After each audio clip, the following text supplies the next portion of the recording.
Thanks for coming along tonight, folks, and thanks on this rather cool Sydney evening, and thanks to our people following us on Zoom. Tony Burke makes a welcome return to the Sydney Institute. He was here last, I think, when he was a minister. He's well known to all of you. He's got a background in arts and law. He's worked in sales as a shop assistant. He's worked as a political staffer for Atticus Proprietary Limited, as a union organiser, but elected at the federal level to Watson in 2004. And I think we all remember that Tony Burke was a cabinet minister in the Rudd and Gerard governments, and of course now the minister it's not on my list. Hang on. Now the minister for workplace relations and the arts. I was going to say industrial relations, and I thought I'd get in the trouble if I said that. So our topic for tonight is that's disappeared too. Our topic for the night is closing the loopholes, the next round of the government's workplace relations reforms with a particular focus on casualisation. Mr. Burke, you're very welcome. Thank you.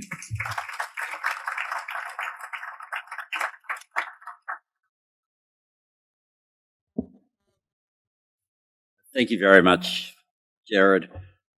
It's a great pleasure to be back at the Sydney Institute. I was a very early associate in the early days of the Sydney Institute, and it's great to be back. I acknowledge the Gadigal people of the Eora Nation and their elders past and present, and I stand here as a member of a government which sincerely hopes the Australian people respond to the generosity of the Uluru Statement from the Heart with the same level of generosity in return. It's some years since I last spoke here, long enough that according to one of the papers today, this speech is being delivered to, and I quote, the left-leaning Australia Institute. Gerard, you have changed. And some of you might have not realised what you were turning up to. At the election, we made a commitment to get wages moving, a commitment to act to close the gender pay gap, and a commitment to deal with job insecurity. And our first workplace relations bill was to establish family and domestic violence leave. Our second workplace relations bill was to establish a law referred to as Secure Jobs, Better Pay, matching up with the fact that the policy we took to the election was called the Secure Australian Jobs Plan. Last year's bill put many of the key aspects of the framework that we had promised to put that in place. But any framework can be threatened by the different methods in which it's evaded. Effectively, those forms of evasion are what we've all for years colloquially referred to as loopholes. They're not unlawful, but they're loopholes that under principles that we otherwise have in law. These reforms are about strengthening the current workplace relations framework, providing certainty, fairness and a level playing field for both business and workers. It won't be radical change, but it's certainly trying to make sure that the current law works effectively. For the loopholes that would undercut job security, we intend to close them this year. For the loopholes that make it a criminal offence, as it should be, if an employee steals from an employer, but not if the employer steals from the employee, that is a loophole that we will close this year. Similarly, the loophole where there is an agreed rate of pay and it's undercut, the agreed rate is undercut through the strategic use of labour hire, that is a loophole that we will close this year. And finally, the loophole where a large number of workers now are doing the exact same sort of work that was always imagined to be covered by the award system, but because of the nature of the gig economy have fallen out of the employment relationship and are now in a circumstance where they have no minimum standards at all. We will make sure they are no longer working with no minimum standards, but there are minimum standards there by closing that loophole. Today, I want to focus on just one of the loopholes, which is the one with respect to casuals. There's a term that, when you think about it, probably shouldn't exist, logically. The permanent casual. And it's a term that we hear more and more. For someone who is a voluntary permanent casual, nothing will change. But for somebody who is a forced permanent casual, there should be a pathway to permanency for them. What's clear is that some casual workers are working in permanent capacities without the job security or benefits that come with a permanent position in law. They lack leave entitlements and can be dismissed without notice. The former government's reforms compounded this problem.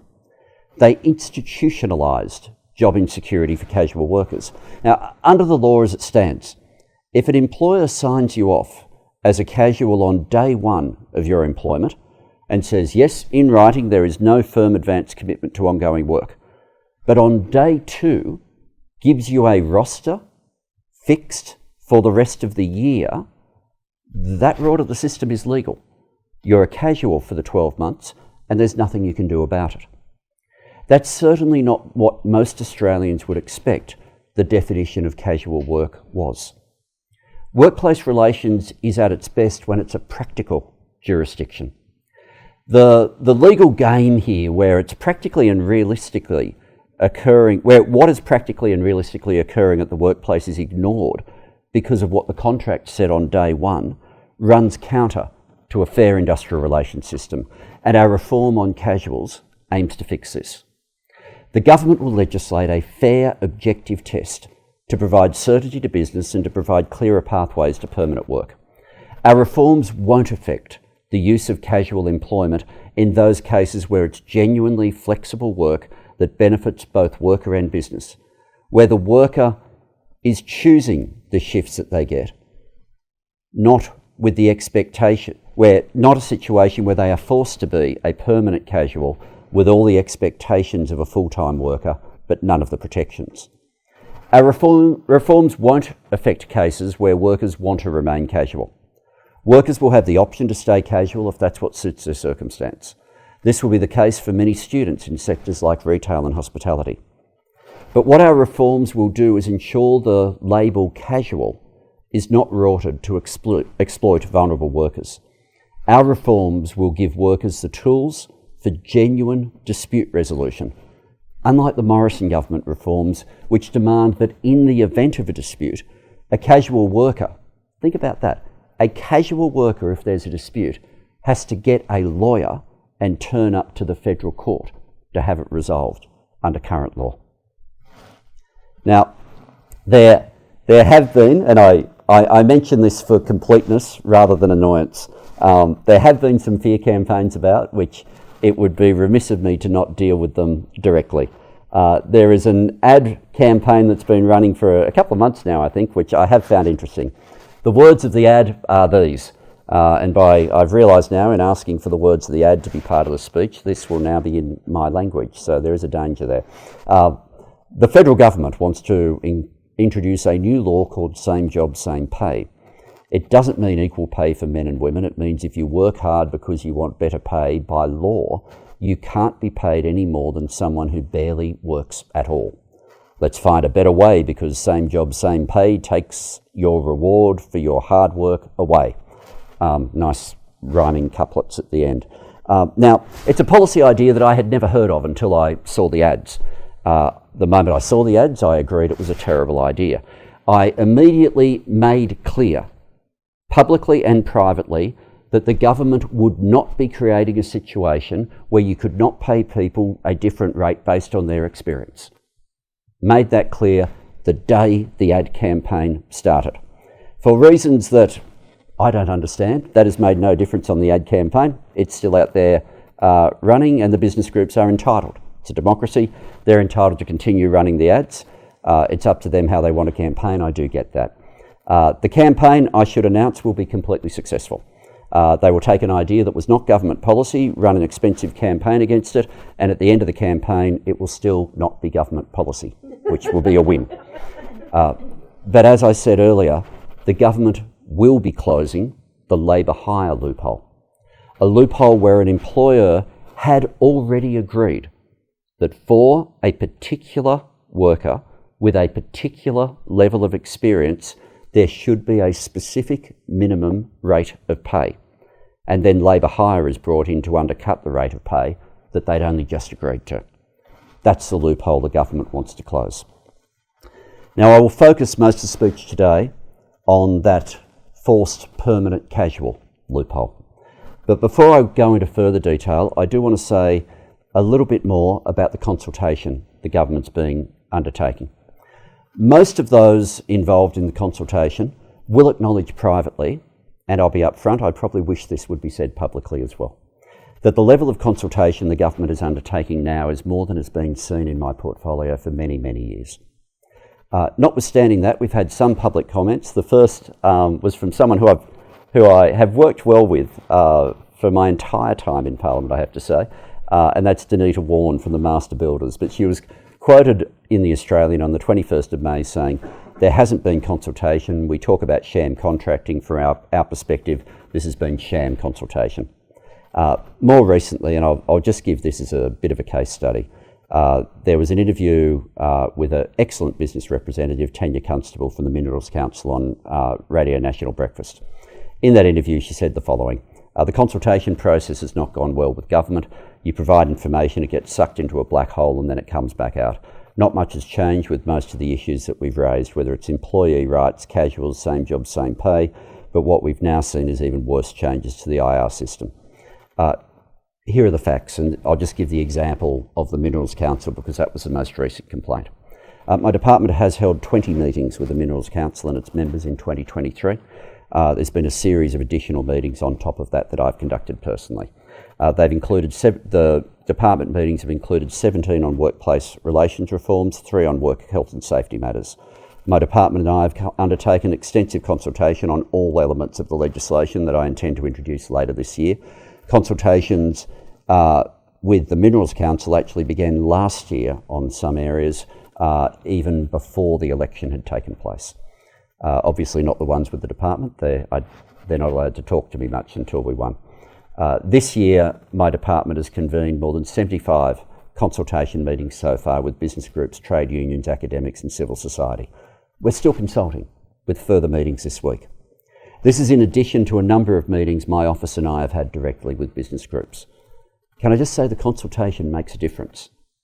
Last year, there's a whole lot made of the Senate negotiation, because in the Senate, people are aware that the government doesn't have a majority, and therefore people look very closely at all the amendments that might be volunteered or forced on a government through the processes of negotiation in the Senate. But that pressure is not on the government in the House of Representatives. And yet, as a simple example, in the House, I moved 150 government amendments. Now, those 150 government amendments, some of them were because of issues raised by trade unions and academics, but the vast majority were because of various consequences that had been raised by business groups. In the same way, the legislation that I introduce later this year will have clauses, tests and expectations which were simply not under consideration at the start of the year. That's only happening because of the consultation. I'm not sure why some stakeholders have a perverse desire to undermine their own influence and effectiveness. The simple reality is the consultation has been happening, it is continuing, and it is making a difference. The bill that will be introduced will be different because of the consultation. And as it goes through the parliamentary process, that consultation will then commence with members of Parliament as well. I'll admit, with all the scare campaigns, I do have a favourite. There was an article in The Australian on the 10th of July quoting John Seeley of Seeley International, which made some interesting claims, and this one's a quote which I think I'm going to keep for the rest of my life. The advice we are receiving is that the draconian industrial relations changes being rammed through will force us to offer these seasonal team members permanent roles with no leave loading, then sack them 3 months later. The result of this communistic view of the workplace is the death of productivity. What is the incentive to work hard when your peers, no matter what their experience, age or work ethic, get paid the same? As a member of the New South Wales right of the Labor Party, it's not often I've been called a communist in my time in politics, and I guess sometimes others feel they know you better than you know yourself, and I certainly thank Comrade Seeley for his insight. But as I made clear, the key argument there is once again something that we're not doing. to create a circumstance where, regardless of your experience, age or work ethic, you get paid the same.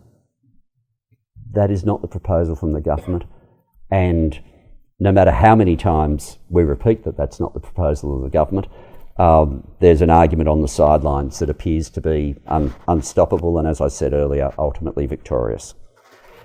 So in dealing with casuals, let me deal not with fear campaigns or misinformation, but with some facts. Whenever I raise the issue of casualisation, the first issue that is often put forward is that there is in fact not a problem, because the percentage of casual workers has remained steady for some time. But there's more to the story than just that figure. Obviously, not everybody who has insecure work is in an employment relationship at all. The entirety of the gig economy doesn't get counted when you talk about casual workers. There are people now as part-timers working effectively under some arrangements with almost no guarantee of how many shifts they will get, if any, in the following week. There are people on back-to-back contracts who, were it not for legislation that we passed last year, were effectively on a treadmill of permanent probation. Now, certainly the number of people without leave entitlements has increased and increased significantly through sham contracting and the growth of the gig economy. But beyond that, Professor David Peets and Dr. Robin May have recently found the following. The majority of workers without leave entitlements have been with their employer for more than a year. Around half of all workers without leave entitlements to annual or sick leave have stable hours 1 week to the next. Concerningly, the data shows that around half of workers without leave entitlements are not receiving the casual loading, generally at 25%, potentially an indication of underpayment of wages.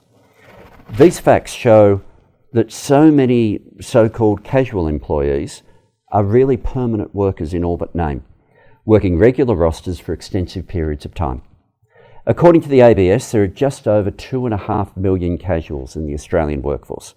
Now, strictly speaking, as I said, the way the ABS collects this data is you have to be an employee, but they look at employees without entitlements, and that's taken as a rough equation to casuals. Of that group, so of that 2.5 million, there are 32%, around 850,000, who have a regular pattern of work. And of those, around 490,000 of them have worked regularly for their employers for more than a 12-month period. This phenomenon occurs across industries ranging from retail to hospitality and food services, arts and recreation services, and healthcare and social assistance. All of these industries include hours, all of them include many hours which will always be best served through casual employment. And all of them include hours which by any measure should be permanent. The majority of casuals are female. The majority of workers who have been casual for more than 2 years are women. The majority of underemployed casuals are women. And the majority of people holding multiple jobs are women. Just as there is a gender pay gap, there is a gender security gap. There was an article published this year by Innes Willocks of the Australian Industry Group on the 17th of July. Innes is a very respected person in workplace relations circles. He's been in the policy area for a long time and has been a very strong advocate for legislative changes which would benefit his members. There are a couple of sentences in the op-ed, though, that really stood out for me, because they're statistics that would have been available to me. I just hadn't seen them presented that way before. And I quote, "Our research found 39% of casual employees are between 15 and 24 years old, and another 19% are 25 to 34. Casual employment often provides young employees with entry to the labour market and helps workers balance educational commitments." Now, the interest that many young workers have in casual work is something that I know well. Through my own life, it reflected me when I worked as an organiser, as Gerard mentioned. It reflected the nature of many of the people I represented. But what's stark about the numbers in that article aren't who it includes, like we always knew. there are a whole lot of casuals who are young. But who those statistics exclude? You just do the maths. It tells us that more than 40% of casual workers in Australia are over 35. More than 40%. Now, no doubt there will be some people in that group where casual work is exactly what they want. But this is the age group where people are paying their own bills, are supporting dependents, people that have a myriad of fixed costs, costs themselves that are never casual. Now, I'll concede, of all the data sets I'd looked at, I had not appreciated that more than 40% of casuals were over 35. It lends real weight to the need to give these workers an option for more security. Behind all these statistics are real people. Let me just talk about one meeting I had in northern Tasmania a couple of years ago. I held a secure jobs forum. So it's obviously a self-selected group. It's not going to be statistically relevant. People who have a concern about job security are the people who are going to turn up. It still blew me away as they told me their stories. One man in his late 30s who turned up apologised at the start because he said he was a casual when he accepted the invitation, but he'd only just managed to get a permanent job. He was over the moon, in a great mood. So the problems he was going to raise weren't with him anymore. I asked him how long he'd been a casual. The answer was for 14 years. And just informally, to get a sense of budgeting, I asked him, so what did you do for holidays or over that time? Like 14 years, did you use the loading? Did you save it? What did you do? His response was straightforward. He says, oh no, I didn't take holidays, just kept working. 14 years in Australia for a man in his late 30s. That's not what permanent work should look like in Australia. Another casual worker at the same meeting told me he'd given up his passion for cycling because he knows if he has a crash and he has to take some days off, there's no sick leave. So his favourite recreation? Just let it go. Philosophical about it, it's still a big deal. A third worker at the forum who had an insecure job was a woman working unpredictable hours. She told me she had school-age kids and just said, look, I can't commit to coaching them because I never know whether I'll be available for training or game day. I'd always hoped to coach the kids at sport, but it's just not an option for me because I'm a casual.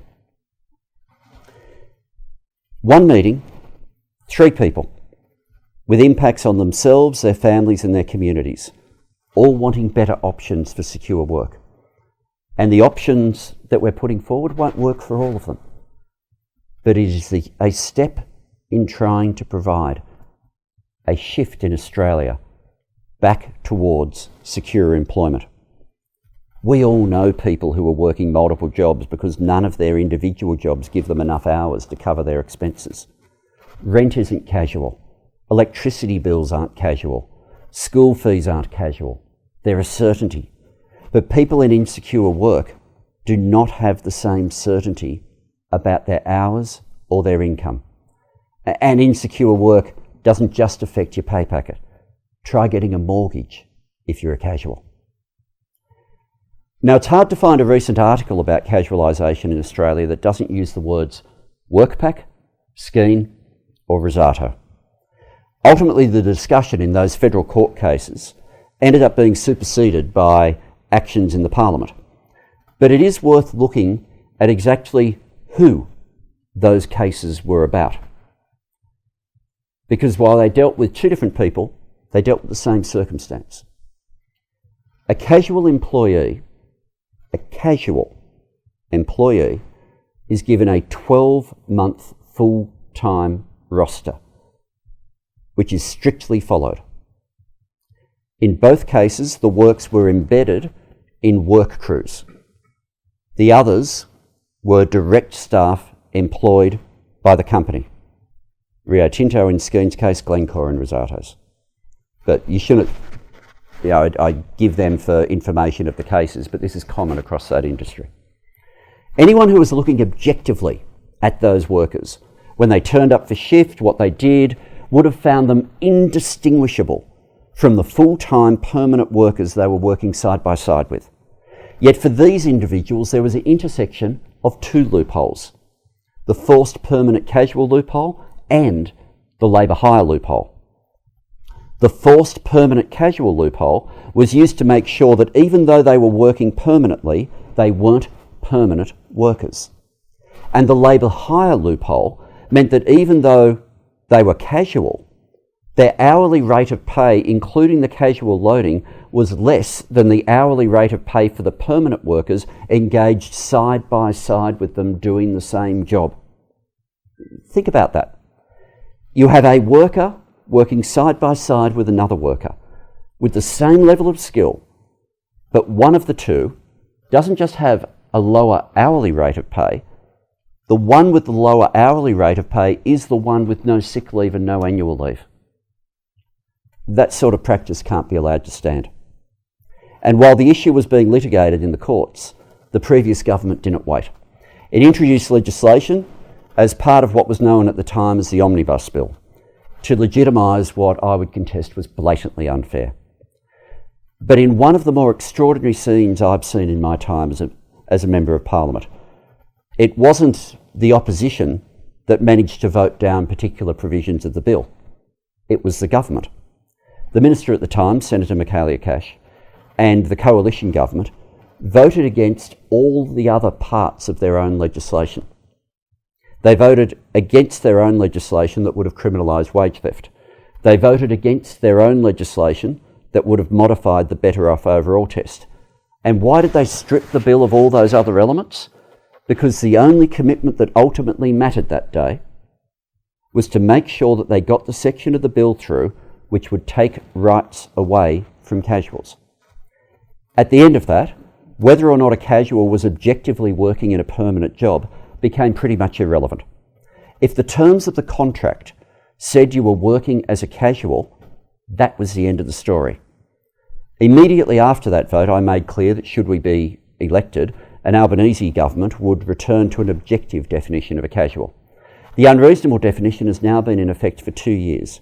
The government will seek to change that this year. At the moment, the definition of casual within the Fair Work Act is based only on the original offer of employment made to the employee, without taking into account the subsequent conduct of the parties. This means that there are plenty of casual workers who are currently being used as though they are permanent workers, without the security of permanent employment, just because of what was written on day one of their employment contract, a contract which ultimately bore no relationship to their treatment at work.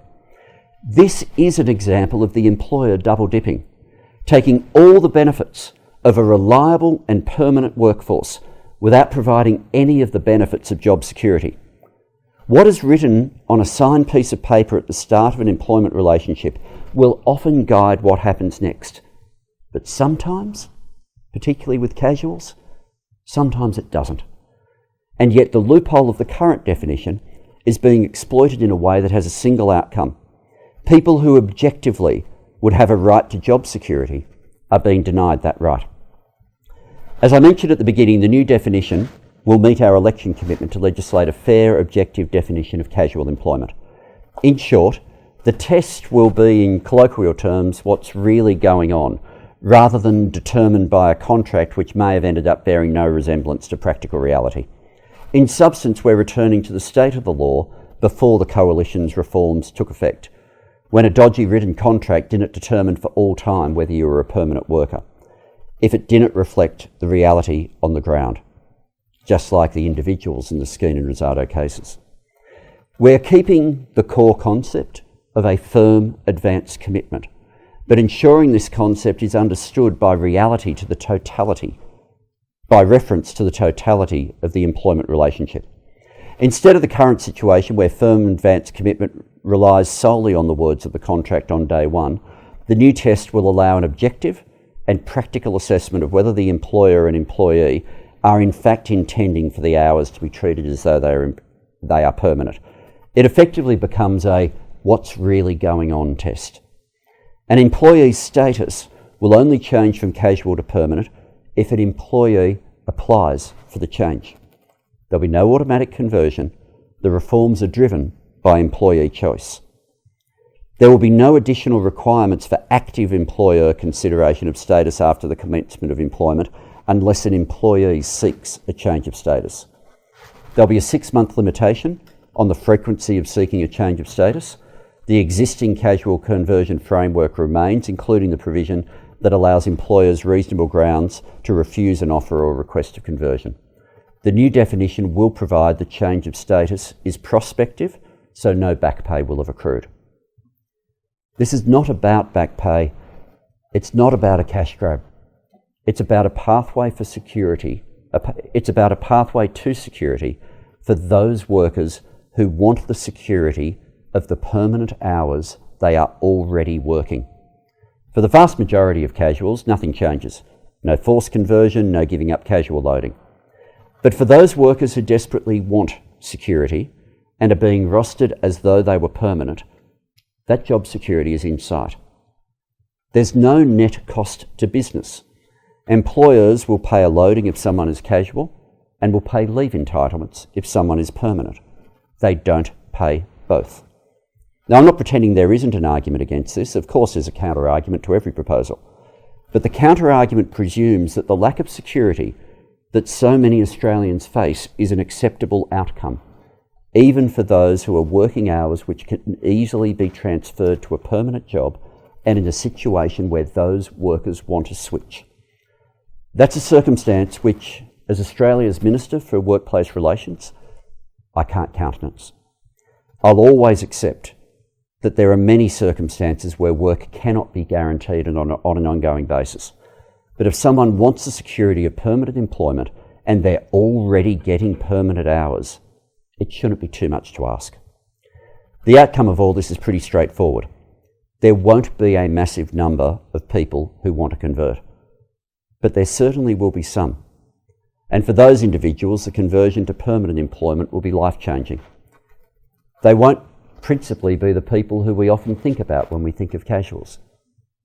They're more likely to be a worker who is older, a worker who is supporting a household, or a worker who for various aspects of their life has seen that there is a pattern of reliability that they are giving to the employer and wants to be able to have that pattern of reliability in the planning of their own life. Security in their income, security in their time off, security in something as simple as being able to take a day off when they're not well. It's the sort of thing that most Australian workers do take for granted as part of working here. And as a result of closing this loophole, those people who work permanent hours will have the option of permanent employment. Thank you.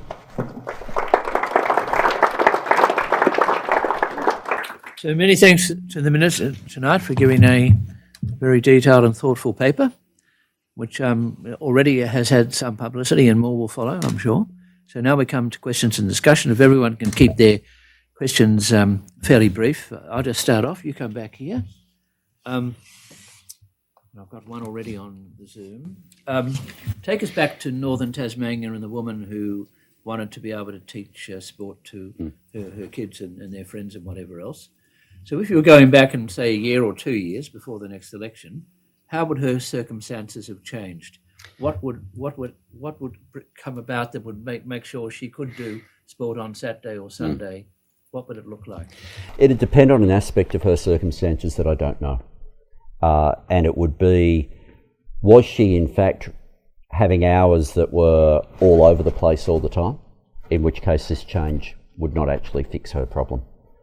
But if she was in a circumstance where her hours were quite regular, but she just couldn't give the guarantee that she wouldn't end up being expected to work at training or sporting, then she would now be in a situation where she would be able to approach the employer and it could not be unreasonably refused for her to say, I'd like those hours to be converted to permanent. That would then mean her hourly rate would go down. Her roster would be far more reliable and leave entitlements would become part of her working life. And this would be enforced by? If it was unreasonably refused, then the place to appeal would be the Fair Work Commission, and the reason for having the Fair Work Commission and the appeal of that is it's effectively a no-cost jurisdiction in terms of not having to deal with all the legal fees that accompany the the federal court. So there's no one supervising that. You'd have to go to the Industrial Relations Commission or the Look, Commission. the fact that the thing that I like about arbitration in the Fair Work Commission is the fact that you have it resolves a whole lot of disputes that never get to it. When you are negotiating at a workplace and someone knows there is actually no ultimate enforcement, it is much harder to reach agreement. If people know that ultimately there is an arbiter that it might be appealed to, then you often reach mutual agreement where you otherwise might not have. Got a question here from someone in Melbourne, Keith Harvey in Melbourne. What are the government's plans re workers in the gig economy, which is beyond the topic of your talk tonight, but I'm sure you're across that. I won't go, the consultation, I must say on this, the consultation's going exceptionally well. I'll have more to say in the coming weeks on that. The principle is this. At the moment, so if you sort of think, what are we talking gig economy? Think the different platforms you use when you're doing rideshare, when you're getting food delivered to your house, or if you have any interface with the NDIS or the aged care system. There's a platform called Mabel, which people are often on. So it's where people are very much employed and not having high degrees of power through those apps when I talk about the gig economy. I'm not talking about places like Airtasker where it effectively runs as though it's a trading post, but a digital form. So at the moment on those platforms, the rates of pay for those workers are frequently below what the award rate would be. But what happens when you try to get the minimum standards, and the Fair Work Commission's a home for minimum standards, they ask the first question, are you an employee? And if the answer is yes, you get a whole lot of rights. If the answer is no, all those rights fall off a cliff. We want to turn that cliff into a ramp. And so for people in the gig economy, just say, look, a whole lot of the rights that employees get don't work for the gig economy. Like it doesn't work, for example, to give people rostering rights where you choose when you log on and off the way you do with the gig economy. There's a whole lot of rights that just don't fit. But there are some minimum standards where if we want to be a country where people don't rely on tips to be able to survive, then we should have some minimum standards such as minimum rates of pay. Now, a minimum rate of pay for the gig economy might be expressed not in minimum shifts of 3 or 4 hours, but may well be expressed in 5-minute blocks or 1-minute blocks. There are different ways it could be done. But effectively, the concept for the gig economy is for those workers where, for all intents and purposes, they are the exact sort of workers for whom the award system was created and they have now fallen outside it. We need, without changing their method of engagement, to find a way of having some minimum standards there. I've got another Zoom question here about the Commonwealth vis-a-vis the states.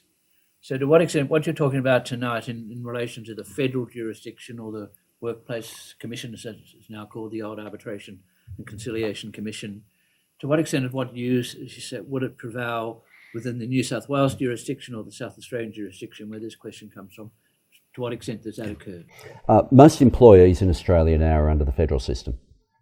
So state government employees are under the state system, and there are some others who are other employees who are under state systems, but overwhelmingly now workplaces, because the corporation's power is the basis of the Fair Work Act.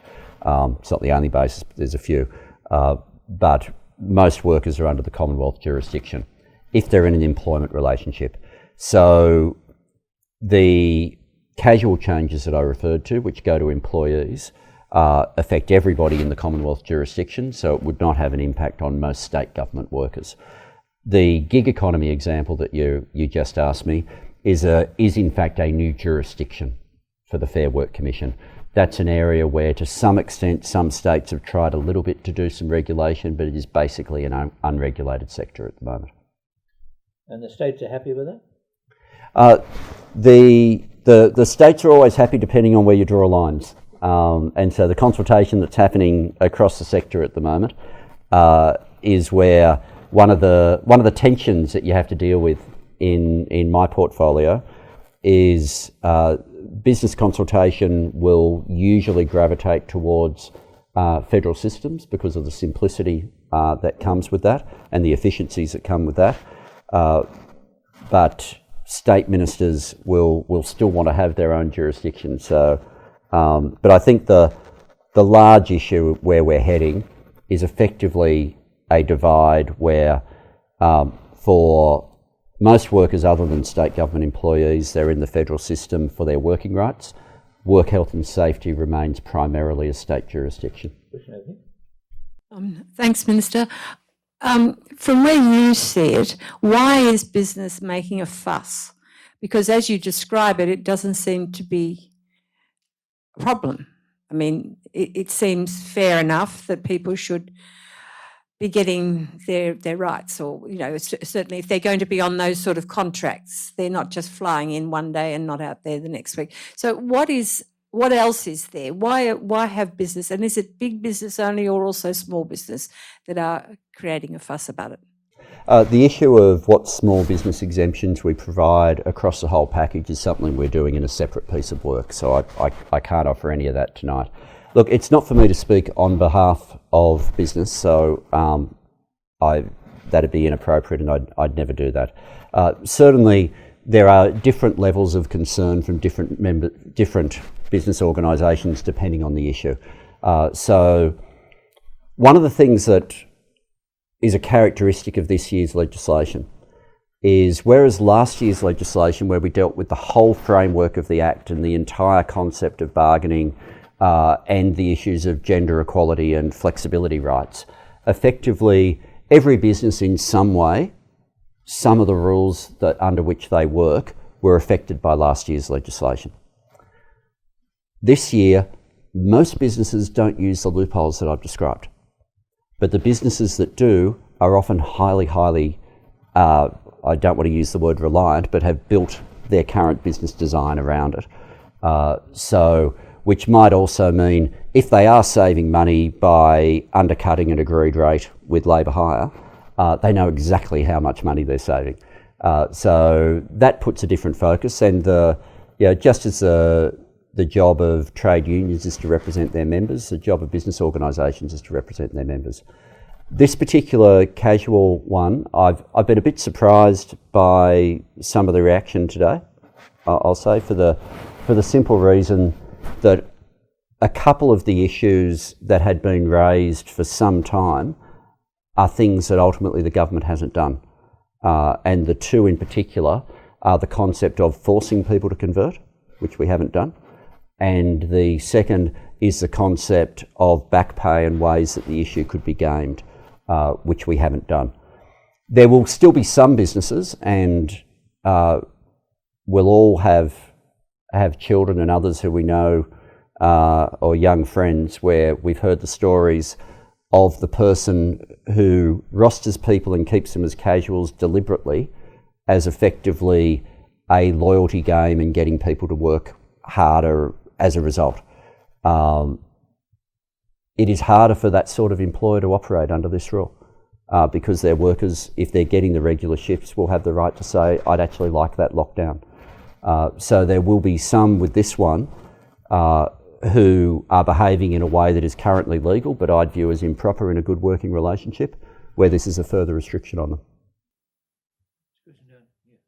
Minister, does this only apply to businesses? What about governments? We've been long hearing about teachers, for example, being permanent casuals and working from December to January to December, as you say, unable to get mortgages, but maybe working at the one school for 5 or 10 years.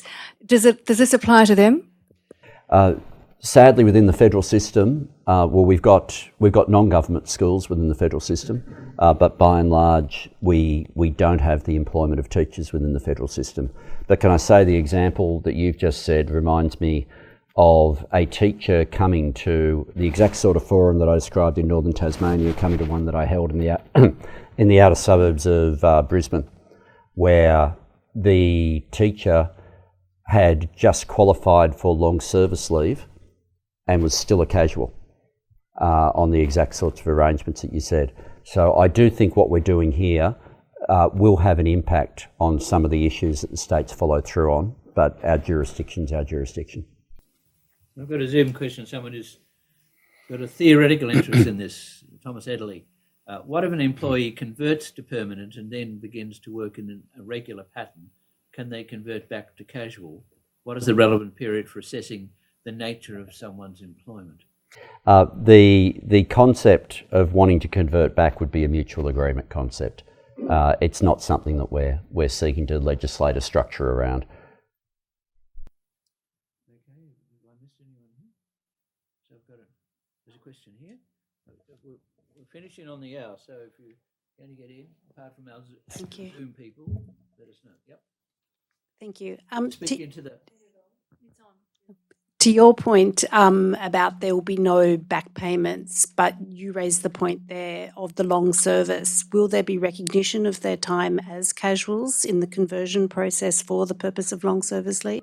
Long service leave is the only part of employment entitlements still at a state level, and that you get a different answer state by state. So New South Wales, where we are right now, for example, casuals do get long service leave. And so it's one of the quirks that just works differently state by state. What we do won't make an impact on that.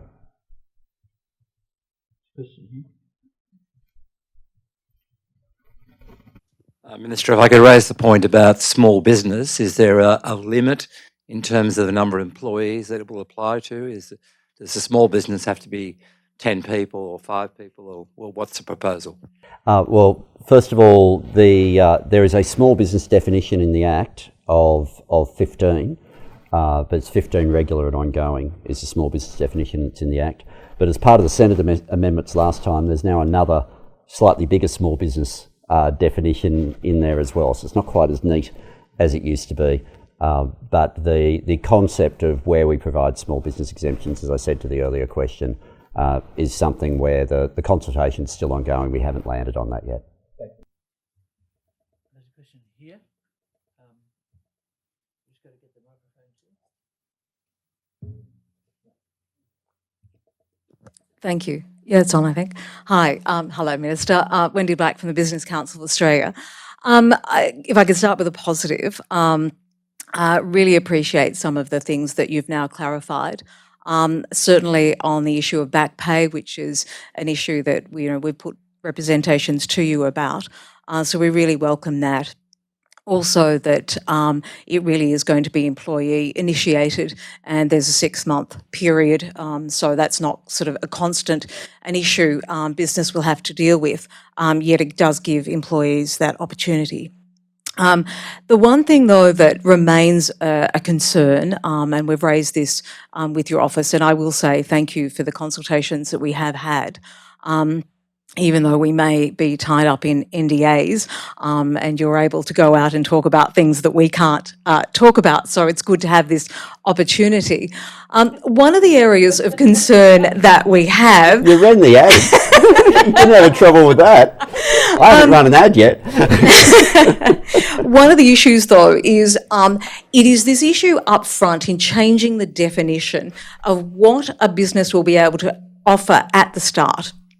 So aside from those who are currently employed at the moment, it is that definition of what that pattern of work would be. And for many young people, or for, say, nurses as another example, they will have a regular pattern of work which they choose because they only want to work certain hours, they only work night shift, or they want to work around their study. How will that be aligned with what you're proposing? Because business fears that will be a risk. Okay. Yep. There you go. Okay, so first of all, on that, thank you, and yes, I'm glad you've seen reflected some of the issues that you raised in what I've gone through today. The concept of 6 months is, I think, realistically, you don't get a sense as to whether or not you in fact have turned out to have a regular pattern of work until that point. But so what employers offer at the start, they will offer based on availability. If it turns out that has become a permanent roster, when you say the risk as I see it could only be if the employer is in fact not in a position to continue to permanently offer those hours. Now that might be because, for example, you could have a 6-month period in work that is truly seasonal, and therefore, while there might be 6 months where it looked like it was permanent, it turns out not to be. So I get where in those situations it could be a risk, but the test will actually carve examples like that out. If the hours are permanent, then the risk is the person gets job security. And if the hours are permanent, I think that's a reasonable expectation on business. Ministers, thank you very much for sharing those personal stories about Tasmania. I have members of my family who do bush regeneration, so their casual work is dependent upon the weather. So if we get the heavy rains that we do, they don't get paid because they're casual, even though they may have worked for the company for, say, 3 years. Where would they be in this new reform? This particular reform I don't think would fix it for them, because I think they'd have trouble establishing the regular pattern. We're nearly finished, so I've got a Zoom question here, which I think is a good one to finish on. Now, was one of our Zoom people says, along the lines, I'm summarising it, but along the lines that the Hawke and Keating government, with particular emphasis probably on Paul Keating as Treasurer and then as Prime Minister, brought about a substantial deregulation of the industrial relations system, whilst leaving a central system, but a substantial deregulation.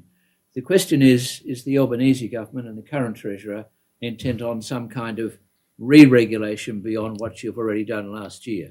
And to what extent is that a reality? Okay, thank you, and I'm glad to have the opportunity, because I've had many conversations with Paul where we've laughed about some of the thesis that's put back on claiming that somehow we're not consistent with the Hawke-Keating legacy. People often forget that entitlements like superannuation were established during the same period, ultimately very specifically a form of regulation, and a form of regulation that was put there for good reason and has given a great deal of strength to the Australian economy as a result. Similarly, the great industrial relations reform from Paul Keating once he became Prime Minister was the establishment of bargaining. What we did last year was to get bargaining happening again. And a whole lot of people, bargaining had just fallen off. Some companies still engaged, but it had almost ground to a complete halt. And you look now at the companies that have come back to the table and are now negotiating and working through new agreements, and agreements that often they're really proud of. I'll give one example just from one of the workplaces that I used to look after, and one that everyone would know and became a home to all of us during lockdown periods, which is Bunnings. And Bunnings, under their new enterprise agreement, you've locked in sustainable wage growth with the permanent workforce having a pathway to 4-day weeks and five weeks annual leave. It is a fantastic win-win for both productivity and changing the lives of those workers. It's a really good agreement. They overwhelmingly voted for it. The company is very proud of it. That's exactly the sort of negotiation that the Keating reforms were designed to achieve. It's the sort of negotiation that had stopped for years after workplace relations reform stagnated during the last decade. And it has come about because of negotiations that started again precisely because of legal changes that we made to the Act last year. And I'm really proud of them. And if that's not part of the Hawke-Keating legacy, I'm not sure what is. Thanks.